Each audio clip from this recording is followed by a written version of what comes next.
student leaders, because the student leaders are why you're here. We don't do anything. I mean, the adult allies, really, there's 2 of us. The student leaders organize everything on their own. And I'm going to turn it over to Sarah, who is our TeenTechSF president this year. And she's going to tell you all about TeenTechSF. Thanks so much, Julie. Like she introduced me, I'm Sarah Cheung, and I'm the president of TeenTechSF for this year. And I'm also a high school senior.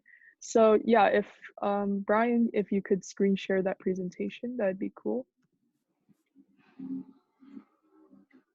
Yeah, so today I want to talk to you a little bit more about what TeenTechSF is, what we do, and also how we've adapted under COVID-19 to still continue providing our events and outreaching to students and making sure that they're getting tech resources, especially under COVID-19, with everyone so reliant on technology now. Next slide, please. Yeah, so TeenTechSF, we're a nonprofit, completely student-run, and we're dedicated to providing equal access to tech for all teens. So our mission is to inspire and empower the next generation of tech innovators and civic entrepreneurs. We're committed to equal access to tech for all teens because diversity fuels innovation. And like Julie mentioned earlier, we are completely run by and for teens, and all of our events are free and accessible to anyone to attend. Next slide, please. So I think that TeenTechSF, the work that we do is especially important here in the Bay Area. In the Bay Area, with so many tech companies coming here, this is a great place that is filled with opportunities in tech, and actually one of the best places to climb the socioeconomic ladder. And studies actually show that by 2024, there will be 1.1 million computing jobs, and 2/3 of those will be unfilled due to a lack of STEM majors. We want to make sure that anyone can find the resources and the education to be able to take on a tech career if they desire to do so. So that's why we really want to make sure that we have equal access to tech education for everyone, because we believe anyone can have the next big idea. Next slide, please. We just have a quick video here with 2 of our student leaders explaining what TeenTechSF means to them. So if I could play that, that'd be cool. If the sound works, go ahead and give a thumbs up.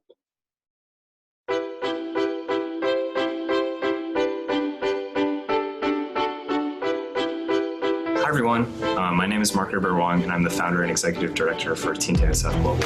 I started TeenTechSF as a high school sophomore, and now we've grown into a global network that connects more than 2,000 students with tech resources and opportunities through conferences, civic hackathons, and also hands-on tech workshops. TeenTechSF's mission is to empower the next generation of tech innovators and civic entrepreneurs. We're committed to equal access to tech for all teens because diversity fuels innovation. We're run by and for teens, all our events are free. I'm Reha, and I'm stepping up to make change because as a Muslim woman of color, I find it necessary to bridge the gap between low-income families and students of color around the Bay Area and create equal opportunities for them to achieve just as much as everyone else. Our upcoming civic hackathon next month even empowers teens with no coding experience at all to develop tech solutions to problems they face every single day.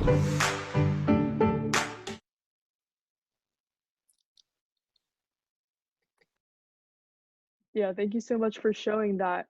So yeah, they just featured our president from last year, Madiha, and also Harsha, our communications co-chair and vice president right now, explaining, why TeenTechSF and our mission really means a lot to them. I think it's really important. Our work is really important to me personally too, because right now the tech industry doesn't exactly reflect the racial diversity and the gender diversity in our population right now. You really want to make sure that the tech industry is representative of that. And we're getting more women, getting more non-binary folks, getting more people of color into the tech industry. Next slide, please. Yeah, so since launching, we've connected nearly 2,000 students in the Bay Area and on 5 different continents, because we have international chapters with STEM resources and opportunities through one, connecting students with speakers from Apple to Zynga at conferences hosted by PlayStation, Microsoft, Google, Salesforce, UC Berkeley, and Stanford. So for many of these students, this is the first time that they've visited a tech company headquarters and have had the chance to speak with tech role models about academic and career opportunities in tech. We also lead STEM workshops on various topics from design thinking, coding, website and app development, game design, microprocessing, electronic prototyping, and more and more. And we've done so at many different places, such as the California Academy of Sciences, the Lawrence Hall of Science, the Mix at San Francisco Public Library, public schools, libraries, community centers. So we really want to make sure we're outreaching and providing those resources to as wide as an audience as possible. Also every year, in October actually, we have a civic hackathon coming up, but every year we do host a civic hackathon to bring together hundreds of teens to come up with tech solutions to solve community problems like how to make San Francisco more sustainable and eco-friendly, supporting LGBTQ+ youth and destigmatizing mental health, increasing preparedness for natural disasters like the California wildfires, combating fake news on the internet, and more. We've had some really innovative projects in the past. And actually, at our recent civic hackathon, there's a student team who helped create a tech solution to increase volunteers at food banks and homeless shelters. So that's just one example of many of the great projects that students have come up with. And actually, every year we have 3. In addition to our Civic Hackathon in October, we have our Global Youth Summit in December, which features a lot of tech entrepreneurs and role models speaking to students. And then in the spring, we have our STEM Inclusivity Forum, and that's when we specifically outreach to underrepresented groups in tech and try to bring the workshops and the speakers and role models directly to them. Next slide, please. So these are just a couple pictures of the work that we've done. So actually this was a workshop that I taught at Law and Alternative School, which is a public school here in San Francisco. And they're learning how to use Makey-Makeys. You can see they're super engaged. We try to make our workshops as fun and interactive as possible. So yeah, they're just like we see on the right side that there's a group using Makey-Makey to like use pieces of clay as the interface instead of the keyboard. So that's pretty cool. Next slide, please. These are some pictures from our Civic Hackathon from last year that we had in person at Make School, which is also extremely successful. And like I mentioned, this is when people came up with tech solutions to different tech problems. So it was really inspiring to see this group of young people really doing a lot. Next slide, please. And lastly, we have pictures from our last year's STEM Inclusivity Forum, which was at the SF International High School in District 10 or 11, I believe. And we were able to bring over 200 participants and connect them to diverse role models in tech. And that was really exciting. Next slide, please.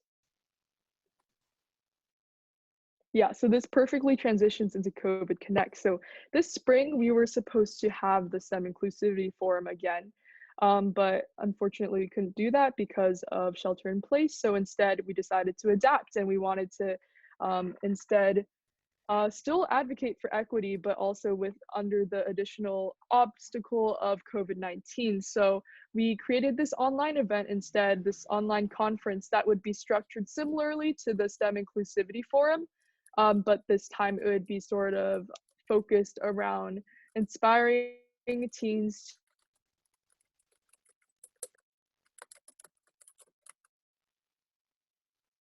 to get involved with their communities and actually, but we heard from a lot of teens that were starting their own initiatives during this time, and we just wanted to provide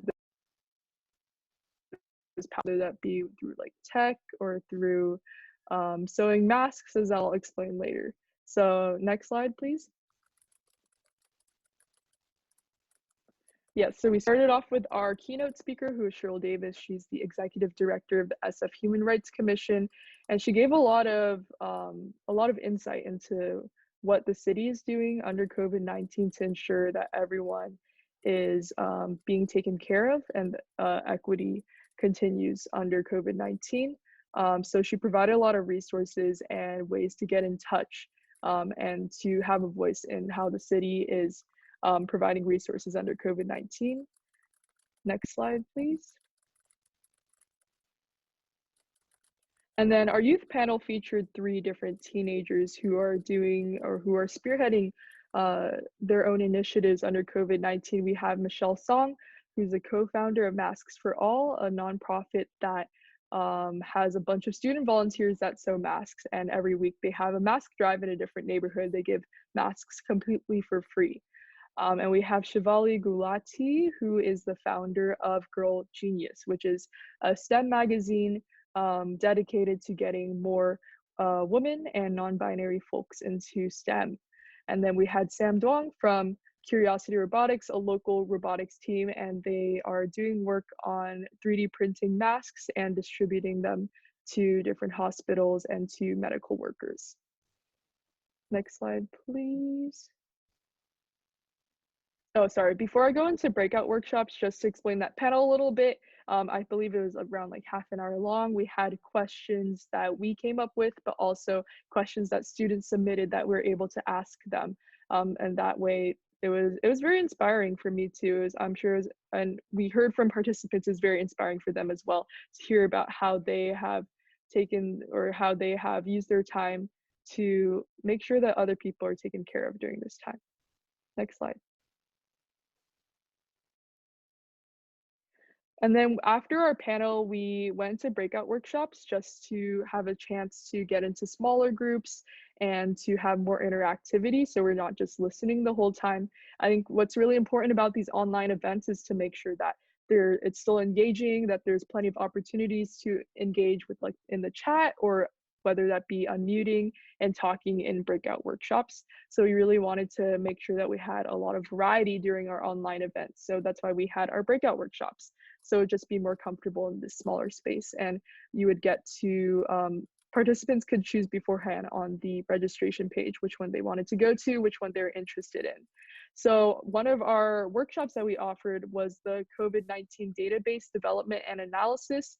We had Emre, one of our TeenTechSF members, our workshop vice chair actually, teach a workshop on looking at COVID-19 data and trying to apply data literacy to for a real life application of the COVID-19, and like manipulating that data, learning how to interpret patterns in the data, and creating their participants created their own sort of database based off of the data. So that was a really cool and applicable workshop. And next slide, I think actually Emre might be talking more about it later. So yeah, you could go to the next slide. And we had Curiosity Robotics also get to show participants how they're using Tinkercad and online software to actually 3D print their face shields, which is really exciting. So since this was like a shorter demo though, only we had like 30 to 45 minutes for the workshop, they showed how to make ear savers, but using the same exact process that they use to design and print the face shields. Next slide. Lastly, we had Masks for All. The co-founders show participants how to completely, how to sew the masks completely from scratch, and how it's really easy actually to do so. It just takes practice, and then gave like a little Q&A at the end. Next slide. Yeah, so just some highlights and improvements for next time. Hopefully this will be helpful for the educators in the room who are thinking of hosting online events. Some of our highlights is that we actually got a pretty high turnout. We had 100 max that we were allotted to, but we had 92 people, which was really exciting. So it was really important. I think that because a lot of more people are online now, it's a little bit easier actually to outreach. So we started outreach maybe like a month and a half beforehand, and we're able to get a lot of people.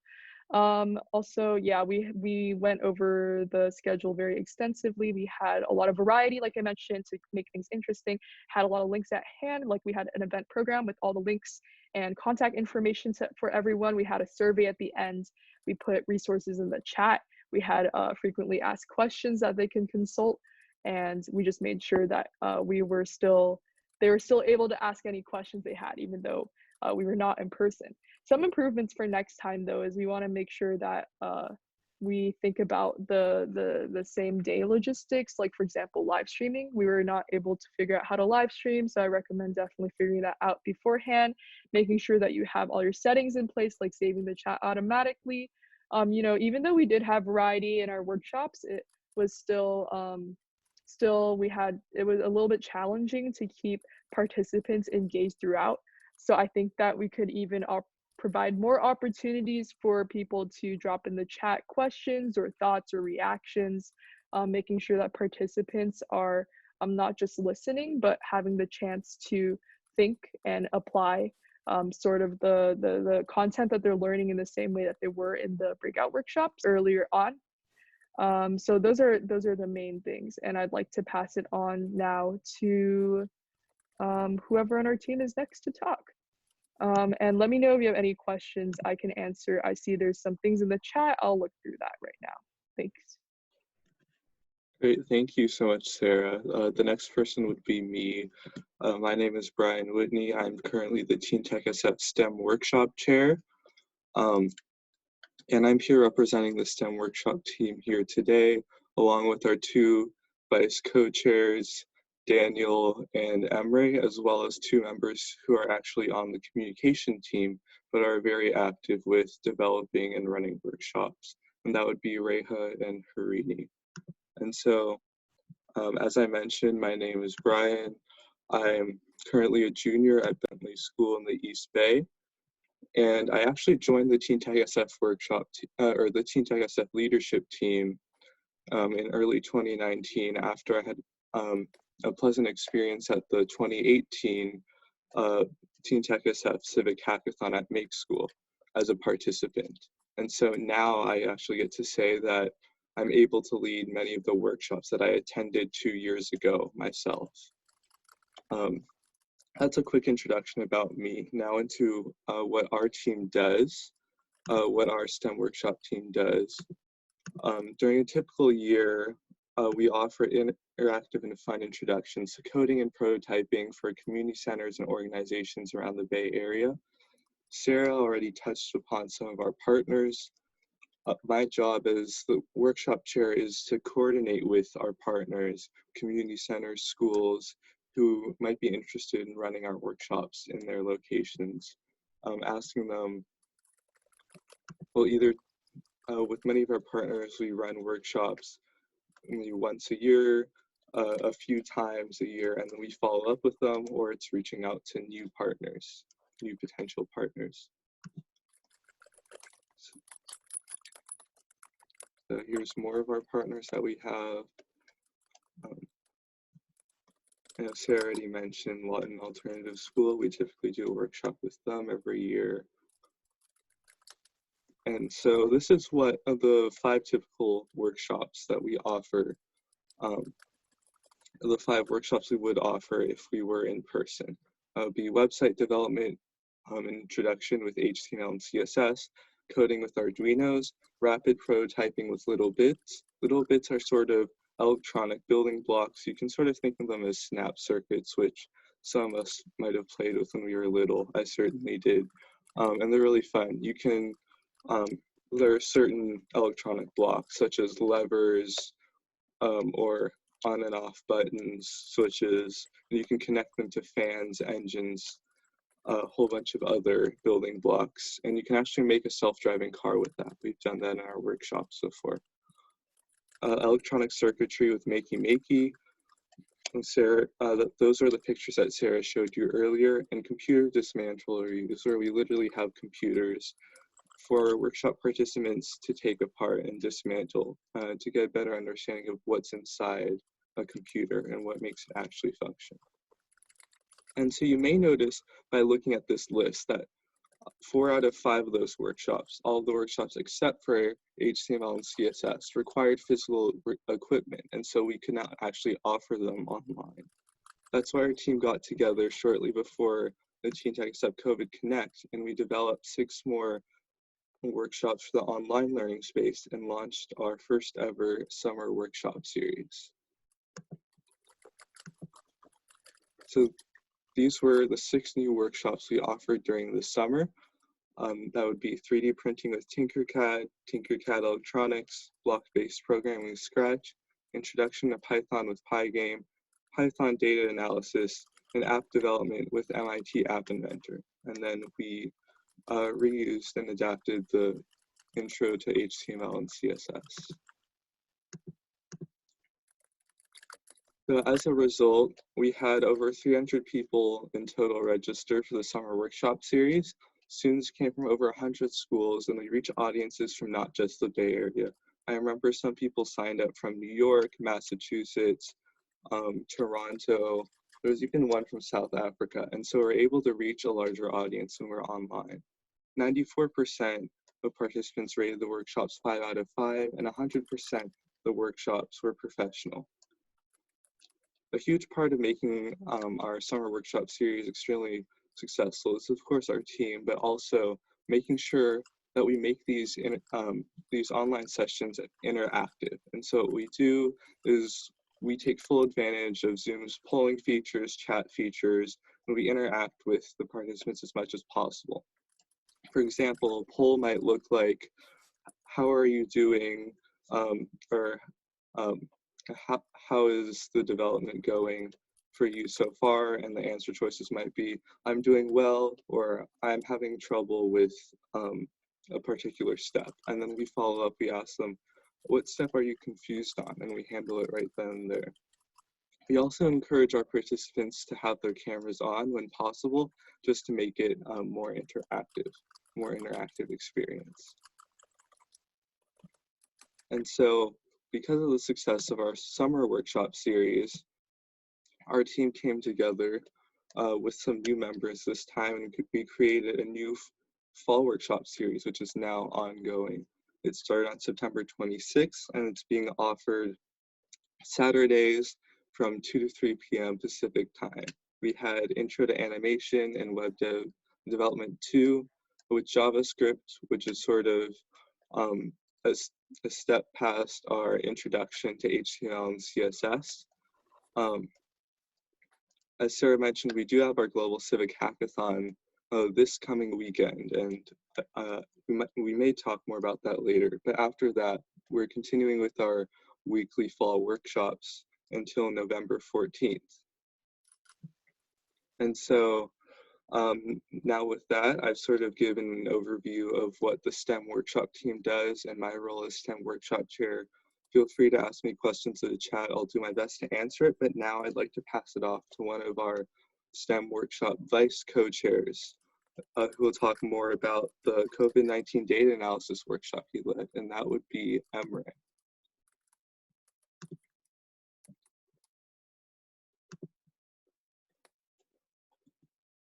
Just get the presentation running.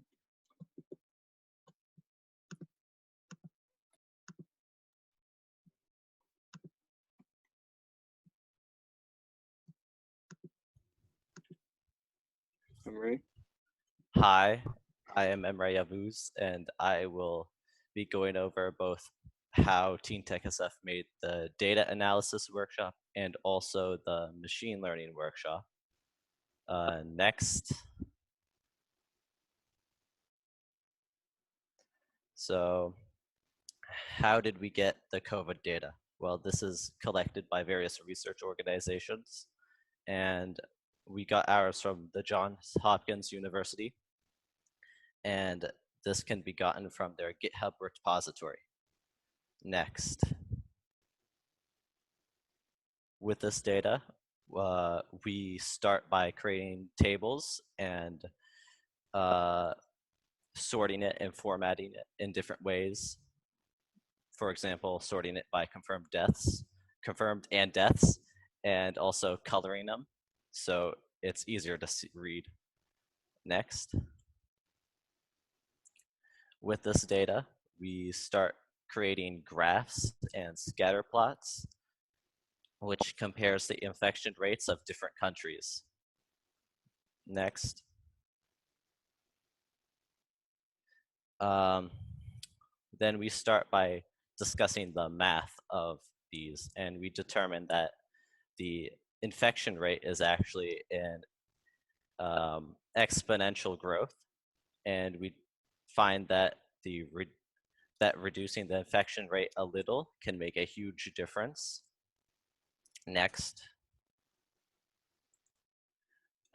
We build off of this by seeing how shelter in place helped, and knowing that the infection rate is exponential, we set a exponential fit in the first 30 days before shelter in place, and after we expand the domain to after, and we see that the actual infection rate is a lot lower than what it turned out to be. Next. So how did we get our students to do this? Well, we have them upload the COVID data to an online Jupyter Notebook site, codecalc.com. And Jupyter Notebooks allows us to run Python code to analyze it. And we use it online because we want to avoid the steps to downloading and setting up Python, which can take a long time. And before each workshop, we give them all the files and data that they need to download and upload to the website before, so that it doesn't take time away from the workshop. Next. So we use that same format for the machine learning workshop too. So here it is. Next. So we start by discussing what machine learning is, because it's often confused with other things like artificial intelligence and deep learning. Next. So we start with a warm-up of image detection, and we use the image AI library to predict a given image. We can do this by, it can make these predictions by training the machine learning model with known images. And after doing that, it can make a prediction of what is shown in the image. For instance, this snake, it shows, and it has a 92% confidence that it's the Indian cobra. So that's kind of what machine learning does. Next. We continue this with the OpenCV, and this does something similar. However, instead of detecting what is on the image, it detects things in the image. So this will detect faces and eyes in an image. Next. Here is an example of the OpenCV library and what it can do. So as you can see, it detects the faces and eyes of all these people. However, there are some errors, and we see that one of the guys' ear is apparently both a face and it has an eye in it, and another guy's eyes aren't being detected. We start talking about these as false negatives and false positives. Next. So here is a visual of how you can determine whether something is false positive or false negative or whatever. And this is called a confusion matrix. Next.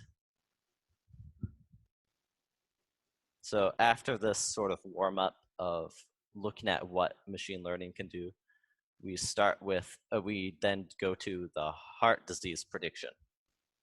And we get a heart disease data set from UCI's machine learning repository.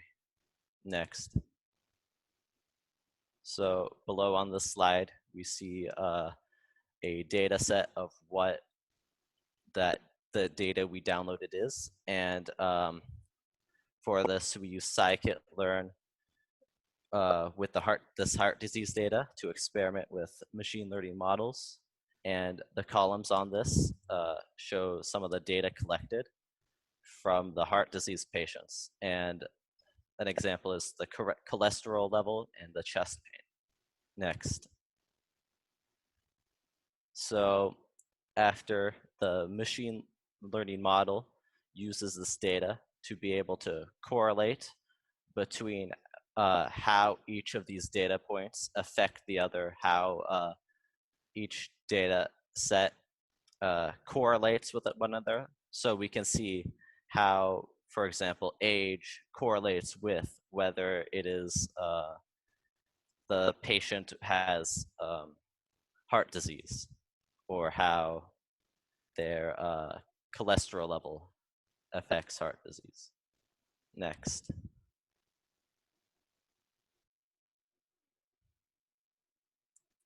So then then we start comparing the prediction models, and we use prediction models from the scikit-learn library to compare how well they can predict heart disease. And we use this score, which gives a value of how well it can predict whether someone has heart disease or not from the data collected. Okay, that's basically it. Okay, thank you so much, Emre. It's really interesting to take a deeper dive into COVID data analysis because there are so many different ways to look at the data. It could be like the actual number of deaths, or the actual rate of infection, or like percentage of population infected, population of deaths. There's so many different ways to analyze this data. And I'm also excited for our machine learning workshop, which I put the registration link in the chat for our TeenTechSF fall workshops. That will be on Saturday, October 17th at 2 p.m. Now I'd like to hand things over to, I believe, Harini, and we'll start that off with a short video.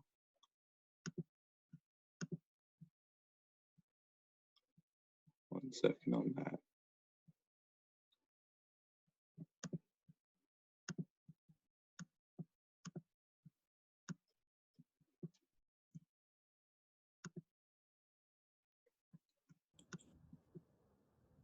Okay, so hello, my name is Harini, and I led the PyGame workshop this summer. I'm a communications vice chair at TeenTechSF and also a junior at my school in the East Bay. So basically, this is the end result of my PyGame workshop. Essentially, the plan was to teach students how they could make their very own snow animation. I thought this would be a great idea for a workshop because it gives them like a visual representation of what they can do with code, and hopefully that would inspire them to pursue it more, because once they see how easy it is to start, then it only gets more fun the more that you can do with it. So the next slide. We started off the workshop first with just talking about what Python is and what you can use it for. So basically, you probably know that Google, YouTube, Facebook, all those things, a lot of their code is written in Python. And that's just stuff that almost everyone uses every day. After that, we talk a little bit about the various concepts. So there's variables, for and while loops, if and else statements. These things were run all in Trinket. Trinket is an online code developer where students can just sign up with an email for free, and then they can type in their programs, download, and run it. The good thing about it is you don't have to do any previous setup or anything like that. So basically what I did was I shared my screen during the workshop and walked everyone through the process of making their own Trinket. And then after covering some basic examples, they were able to apply it to their actual snow animation. And once everyone had the same kind of animation running, you can see here that I made my snow red and also much smaller. So then they were able to figure out how they could customize it and make it to the way that they wanted to look. So some students were telling me that they made their snow purple, they made their background green, they made very large snow or they made very slow snow falling. So that kind of just allowed them to mess around with the variables that controlled each attribute of their program. Throughout the workshop, I was able to communicate with the students using the chat feature as well as the reactions like these ones. I would just ask after every few steps if I should slow down or repeat a step or if anyone had questions. And almost everyone was very good about responding if they had a question or if they wanted something to be repeated, and then we could address that immediately. So overall, I think it was a pretty successful workshop and it proved to be a fun and engaging intro to programming.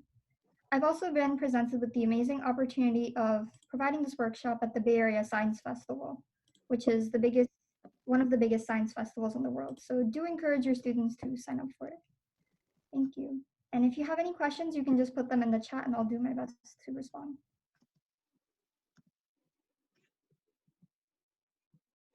Thank you for that, Harini. Next, we have Reha, who will be talking about her MIT App Inventor Workshop.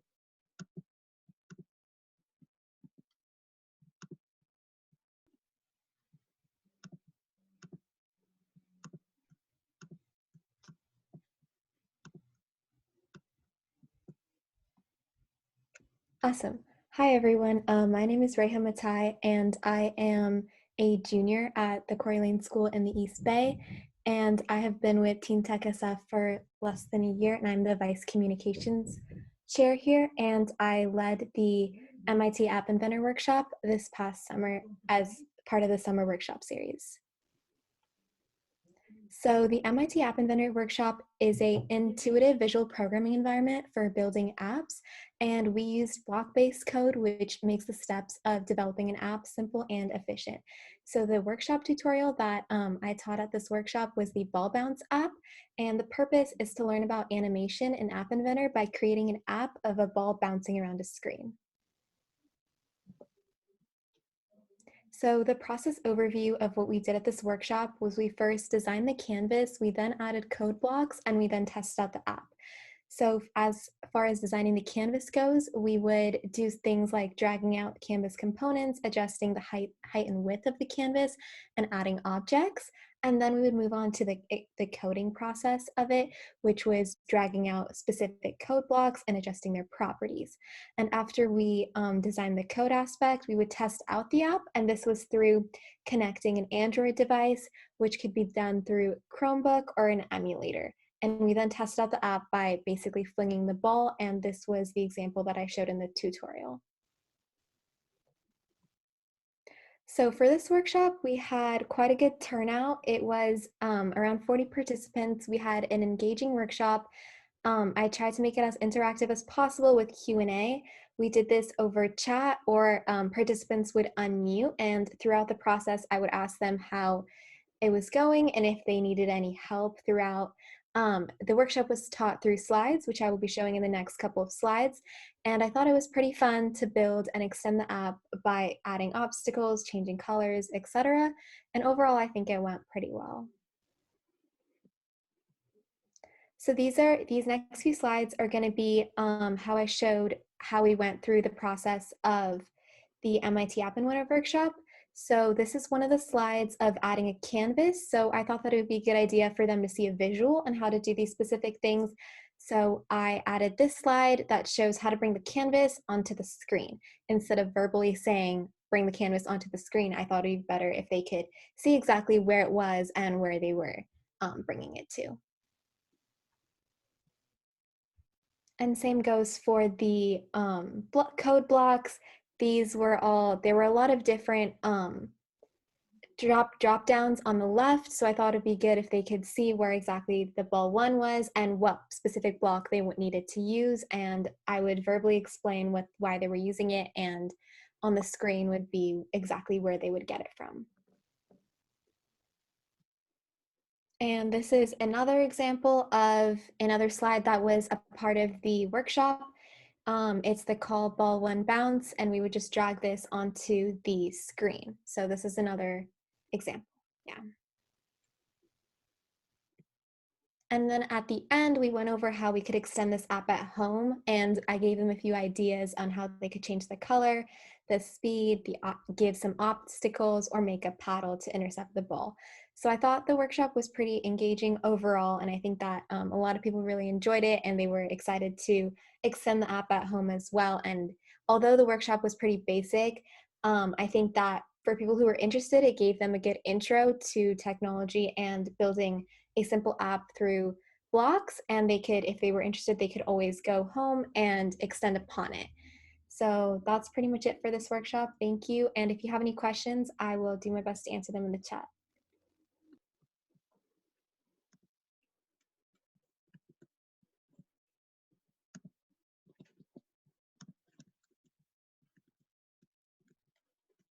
Okay, thank you so much, Reha.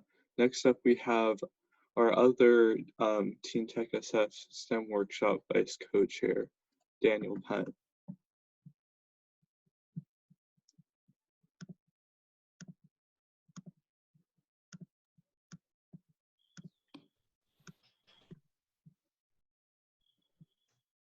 Okay, so I'm Daniel, and I am the STEM Workshop Vice Chair. I lived in the US, but because of COVID complications, I moved to Taiwan, and I'm a sophomore in high school right now. So during my time with TeenTechSF, I taught mainly 2 workshops.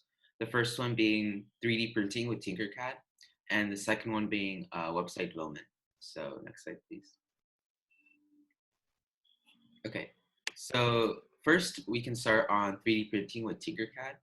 This workshop was in the summer workshop series this summer, and we actually had a really good turnout with over 70 students. So as you can see in the 2 pictures, we were kind of going over like the basics of what 3D printing was and teaching a little bit about Tinkercad. Next slide. So as I said, we went over the basics of 3D printing, and we taught the participants how to operate Tinkercad, like how to group certain objects together, how to ungroup certain objects together, and how to make holes in objects. So after teaching everyone how to work with Tinkercad, we actually built a witch hat for the final project, as you can see on the right image.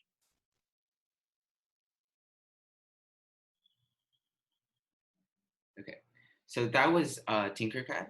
Now we can go on to website development 2, which was hosted in the fall workshop series just last Saturday. And we also had a good turnout, and we had over 40 students that came.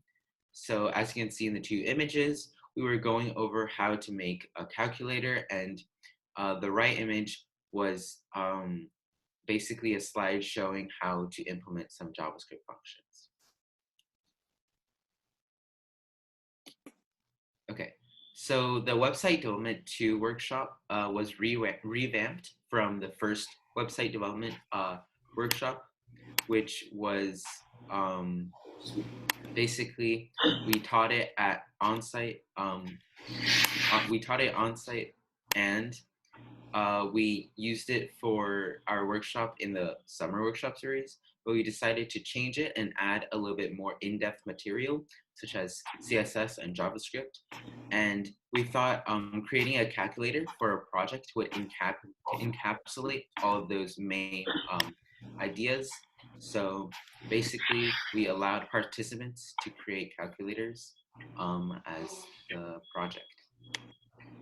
And you can see on the video, that was basically what we built.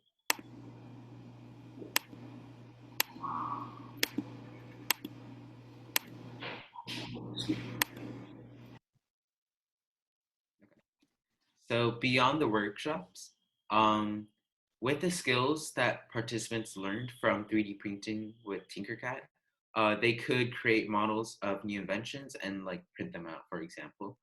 And for the website development 2 skills, they can build websites that solve real world problems, maybe like websites that provide support for indigenous people, or websites that have information on how they can solve climate change. Something like that, where they can really learn something really important from these workshops and yeah, that's basically it. And I will hand it over to Sarah for the closing.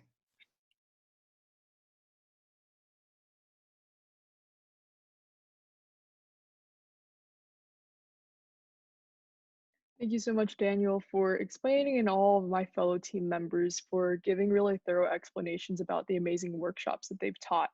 And yeah, so now I'd like to do a wrap up. So if Brian, can you please screen share the very last slide of my presentation? I just have a couple of links that I'd like to share with everyone and follow-up details.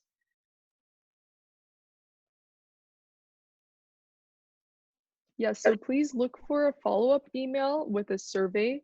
We really want your feedback, and if you have any other questions, feel free to put that in the survey, or you can email our TeenTechSF email account. I'll put that in the chat right now. Please email us any questions you have at all. We want to make sure that we're helping each other out, and we're making sure that students are still engaged with STEM during this time.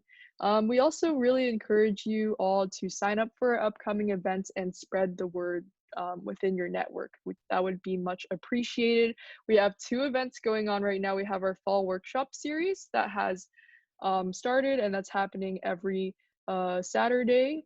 And we have a really exciting lineup. You can find more information if you just type in that registration for the Eventbrite, and also we put the link in the chat.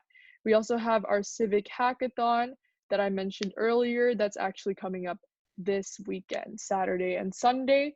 It's going to be completely remote, completely online, and we have a really exciting lineup for that as well. And you don't need any coding experience at all. This is open to any first-time coders because we have mentors that can help them through the sort of implementation of their ideas. It's just all about bringing your idea, having a community issue that you want to tackle, and we'll help you do the rest. And lastly, please, if you're a student or if you know anyone who's a teenager right now, please encourage them to sign up for our leadership team. We need as much help as possible. We'd love to get new ideas. If students would like to create new curriculum to teach for workshops, or they have an idea for another event to do, or for a venue that we should do, or what our schedule should look like, definitely encourage them to sign up and come to our meetings that happen every month. Lastly, we're actually, for our civic hackathon this weekend, we're partnering with a fiscally sponsored a nonprofit called When Youth Vote, and they are dedicated to getting more youth civically engaged and prepared to vote. So I also encourage everyone to go sign up for that at the link that's on the slide. And that's it. If you have any other questions, please feel free to put that in the chat. Again, email us if you have any questions at all. And thank you so much, everyone, for attending. I'd like to pass it on to any of my fellow members if they have any last words.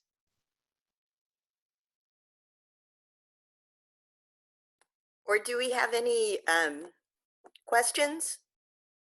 I saw some good ones in the chat about the response of the schools and the response of the students. And I'd like to say that it makes a huge difference having the student leaders teach the classes, because right away, the students are more engaged and they think they can do it. So if somebody who's 30 years old is explaining to you how to do it, you think you can't do it.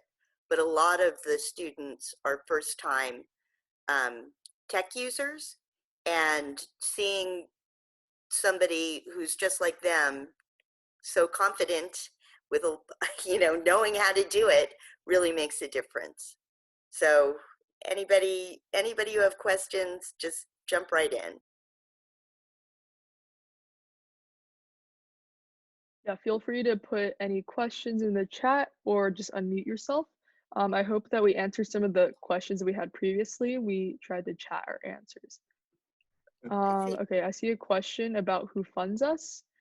Because we're a nonprofit, we take funding from grants that we apply to. So there's a lot of local grants here, like youth funding, youth ideas that we apply to every year, and we rely on those for most of our funding. Yeah, we have we have 3 teams that make up TeenTechSF. That's the STEM Workshop team, which you heard from today. We have the communications team, which manages, say, social media, video editing, putting them up on our social media. And then we have our finance team. They're all student-led, student-run. And so the finance team reaches out to partners, as Sarah said, like youth funding, youth ideas, to support us as a nonprofit. Yeah, and we also have, corporate sponsors. Like Brian led workshops over at Facebook, and they made a nice donation for us. We also have neighborhood associations like the Sunset Heights Association of Reasonable People. So, and we have individual donations from families that feel like they can support the work, but we keep all of our events free so that you don't have to, you can sign up yourself. That's one of the things is if you even ask for $5, they have to get their parents involved, and we don't want that. Yeah, so I see another question about how many public school students participate compared to private school students. We actually collect this information through our Eventbrite registration page. I'm not sure of like every time if we make it like optional or if it's required, but based on the data that we've gotten, it's a 50-50 split. It's Actually, it might even be having more public school students. It's anywhere from 2/3 to 3/4 being public school students. Oh wow! Okay, so even more than I thought. Workshop series. Sarah, go with Brian on the Eventbrite data because we average about 80%, 90% public schools. Yeah. I think I was thinking about the leadership team, but yes, for our participants, we do have a very large amount of public school students. The leadership team, we definitely need more public school students to step up. We do have about 50-50, but we'd like to reflect more on the leadership team. So, and we also do collect data on race and ethnicity. We have a very strong Asian contingent, love those Asian parents. But we also have majority, like California is, we have majority minority participation. And we have strong Latino participation. We have one of our board members is also running the youth engagement at Lawrence Hall of Science, and she's Latino. Our funding coming from youth funding youth ideas. The director there is also a Latina, and she comes and speaks quite often at the events the students organize. We've also had speakers from Black Girls Who Code. The last STEM Inclusivity Forum had an Obama tech innovator ambassador come and speak. So we do better on the speakers and leadership sometimes than we do on the actual participation. So that's something that we always work on.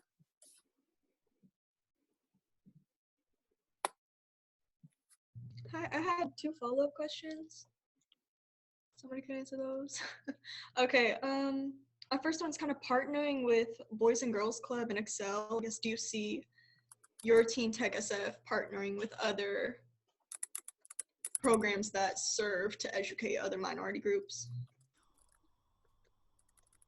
Yes, we love working with other organizations, and we love reaching out to minority groups and making sure to promote equal access to tech for all teens, which is our mission.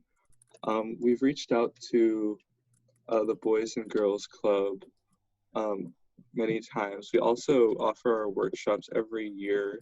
I mentioned some of our partners.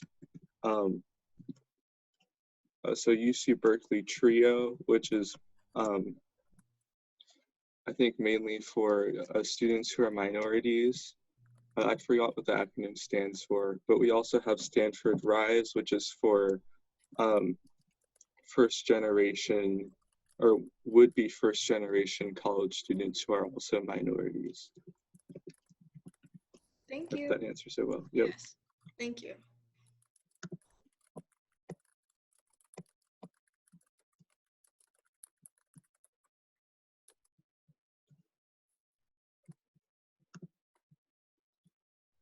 If the person who works with the Boys and Girls Club wants to do something, Brian has been emailing different people at the Yes, Boys and Girls please. Club trying to set something up. So can you put your information in chat to Brian? Sure. Or because we did a couple of things with Boys and Girls Club about 2 or 3 years ago, and we haven't heard from them since because the person we worked with left. So for all of you out there that are teachers, I'm also a teacher, you guys are the ones that make the difference between having something like this happen at your school and having your students become leaders and role models and not. Because that's how we make our connections. We can't do anything without the teachers inviting us in or the organization leaders.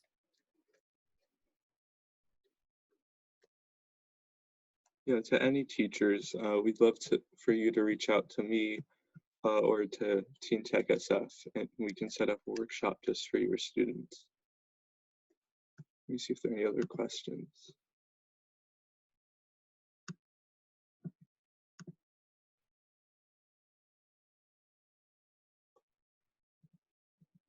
Okay, great. Thank you so much. Could you privately send me like your contact information, a way I can reach you, such as your email? And I see somebody else from Expand Your Horizons, and we actually did that last year. And then we reached out and we never heard from anybody again. So please, contact us because we want to do Expand Your Horizons again. Definitely.